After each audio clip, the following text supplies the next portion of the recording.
guys, welcome back to FTech's Coatings. I have a small video here on a large parts washer for you. Enrique, can you go ahead and tell us a little bit about this large parts washer? Well, it's essentially a bay where you can put your wheels, automotive parts, everything, to prep, to clean, rather than spending the time, just hand washing it. Right here we see the powder-coated black grate where you can rest the part. It's a high-pressure gun to spray, and over there is the shower heads, where you could just leave the part there and get to work doing other things. And what's the oversized dimension of the bay? It's the bay itself is 84 by 48 by 54. Okay, and on that little washer head, it's just and for if you don't smaller need a parts, high right? pressure gun, it's got a low pressure gun here, and on the side here, it's got all the piping to, feed in the water line, be hot or cold, and it feeds down into the pump down there.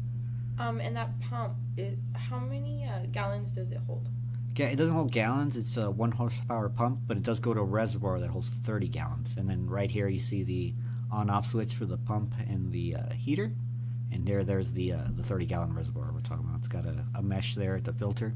And that's reusable? Yeah, reusable. You can pull it out, blow some air or water through it to clean out any chunks. And that's the heater right there, which is also adjustable. 1500 watts, and has got a little thermostat there to increase the power if you need a little more kick. Need one? Want one? Interested? Give us a call and we'll be happy to answer any questions you guys have. So have a great day and see you guys next time.